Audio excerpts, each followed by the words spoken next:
हाय. काल आम्ही एका वेब पेजला बातमी बघितली पंजाबमधून आलेली. आणि तिथे ज्येष्ठ नागरिक असलेली जी महिला आहे 73 वर्षाची, ती निवृत्त शिक्षिका आहे आणि तिचा मुलगा वकील आहे, सून लेक्चरर आहे, नातवंड जे आहे तर ते 11वीला मुलगा आहे आणि अशी त्यांची फॅमिली आहे. आणि त्याच्यामध्ये त्या महिलेला एक मुलगी आहे. आणि मुलगी जेव्हा महिलेला भेटायला आली तेव्हा त्या मुलीला तिच्या अंगावरचे असे माराचे खुणा, वर्ण जे म्हणतो ना असतात, तर ते त्याला दिसली, तिला दिसले. मग नंतर तिने लक्ष घातलं त्याच्यामध्ये आणि मग ते घरात कॅमेरे होते. तर त्या 73 वर्षा वयाच्या महिलेला तिचा वकील असलेला मुलगा प्रचंड हाणमार करत होता. हे CCTVमध्ये दिसलं आणि त्याच्यामध्ये सूनसुद्धा त्या महिलेला मारत होती म्हणे. तर असं ते म्हणतात त्याच्यामध्ये. पण तिच्यामध्ये जे मुलगा जो मारताना दिसतोय CCTV फुटेजमध्ये, तर त्याच्यामुळे त्या मुलीने त्याच्यामध्ये तक्रार दिली आणि तक्रार दिल्याच्या नंतर त्या मुलाला अटक केली पोलिसांनी. अटक करून 1 दिवसाचा PCR म्हणजे पोलीस कोठडी त्याला मिळाली. ही एका सामाजिक संस्थेनं ती कारवाई केली. म्हणजे सगळे डॉक्युमेंट वगैरे करून मग नंतर पोलिसाकडून सर्च वॉरंट काढून मग मुलीसहित त्या तिथे गेल्याच्या नंतर त्या महिलेची त्या घरातून सुटका केली. आणि जेव्हा तिला डॉक्टरकडे दाखवलं, ॲडमिट केलं, तेव्हा तिच्या अंगावरचे जे खुणा होत्या, वण होते, तर ते 2 आठवड्यापेक्षा जास्त दिवसापासून त्या रंग त्याचा जो बदलतो ना, वण झालेले मार जो शिळा होतो ना, असं म्हणतात ना, तर त्या वनावरून असं ओळखायला येत होतं म्हणे की ते 2-3 आठवड्यापासून त्या महिलेला मारहाण करत होते. याच्यामध्ये त्या मुलाला अटक केलेली आहे. आणि महिला बालकल्याण मंत्री तिथल्या म्हणून जे आहेत तर त्यांनी त्याची निंदा केली आणि त्याचा अहवाल मागवला. दुसरी गोष्ट अशी झाली की जिथे हा वकिली करत होता वकील माणूस, तर त्याचं तिथल्या बार असोसिएशनने त्याचं लायसन रद्द केलं. म्हणजे त्याची जी सनद आहे ती काहीतरी त्याला वकिली करण्यावर बंदी घातली की अशा पद्धतीनं तो स्वतःच्या आईवरती हिंसाचार करत होता. त्याच्यामध्ये आता असं आहे की त्याच्यामध्ये मुलगी त्याच्या तक्रारदार झाली आणि मग त्या आईची सुटका केलेली आहे. तर खूप साऱ्या ठिकाणी असे ज्येष्ठ नागरिकांवर अत्याचार मुलं, मुली, जावई, सुना असे करत आहेत. आणि मग अशा वेळेस काय करता येऊ शकतं? तर प्रत्येक तालुक्याच्या ठिकाणी उपविभागीय दंडाधिकारी म्हणून असतात, SDM कार्यालय असतं, त्यांना SDM म्हणतात.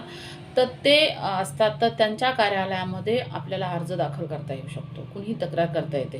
प्रत्येक तालुक्याच्या ठिकाणी एक समेटकर्ता अधिकारी सरकारने नेमलेला आहे.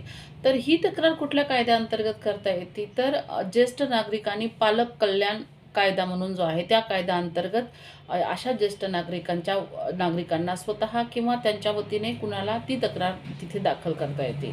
त्या तक्रारीनुसार समेटकर्ता अधिकारी आणि त्याच्यामध्ये समेट घडवून आणण्यासाठी प्रयत्न करत असतात.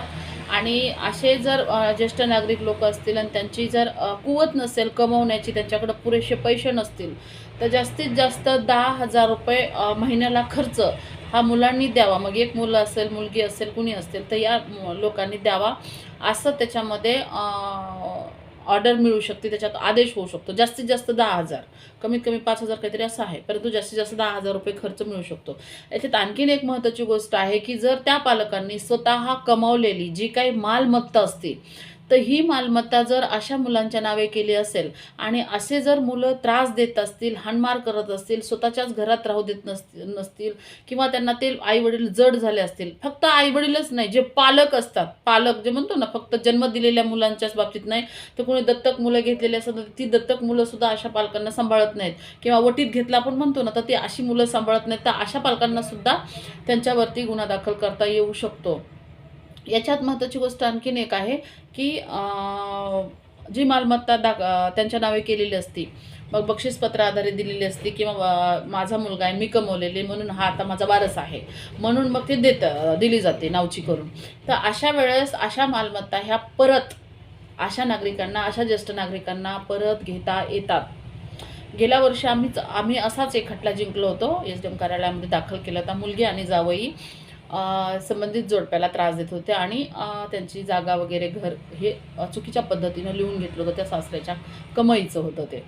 तर अशा अशा लोकांच्या बाबतीतले हे जे आहेत तर अशा लोकांच्या वागणुकीला कुणीही समर्थन देऊ नये, कुणीही समर्थन करू नये. कारण एवढं वर्ष आयुष्य घातलेलं असतं आईवडिलांनी, पालकांनी त्यांच्यासाठी. आणि जेव्हा त्यांना आरामाची गरज असते, जेव्हा त्यांना प्रेमाची, आधाराची गरज असते, अशा वेळेस असे आई-वडील घरामध्ये नकोसे वाटतात आणि मग मुलं, सुना अत्याचार करतात त्यांच्यावरती. आणि मुलगी ह्या खटल्यामध्ये गुन्हा दाखल मुलीने केला आहे.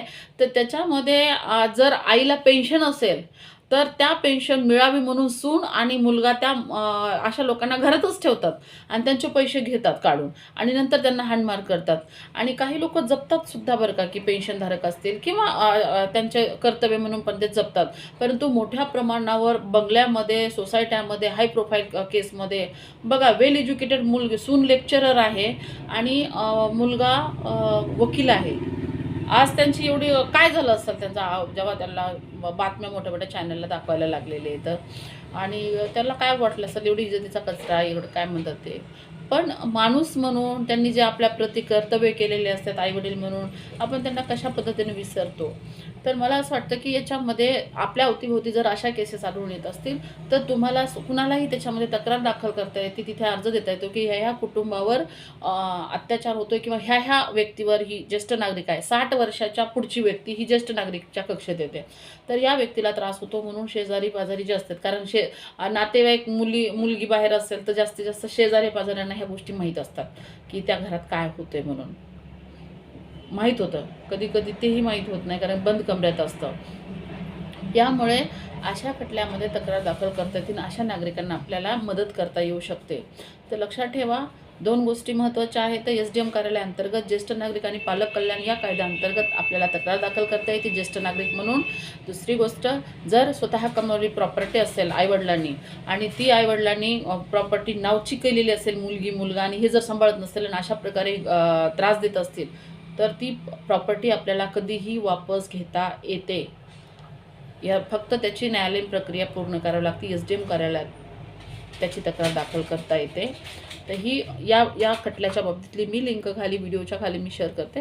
तुम्ही नक्की बघा आणि आपल्या आसपासचे जर ज्येष्ठ नागरिकांवर असे अत्याचार होत असतील, तर ते अत्याचार रोखण्यासाठी नक्कीच प्रयत्न करा. ही माहिती तुम्हाला कशी वाटली नक्की शेअर करा. आणि ज्यांच्या घरामध्ये अशा आईवडिलांना त्रास होतोय, मग काय करावं, खास करून मुलींची कुचंबणं होती जावयामुळे वगैरे, तर त्या महिलांनासुद्धा या व्हिडिओची माहिती फायदेशीर ठरू शकते. तुम्ही नक्की कमेंटमध्ये आम्हाला सांगा. थँक्यू.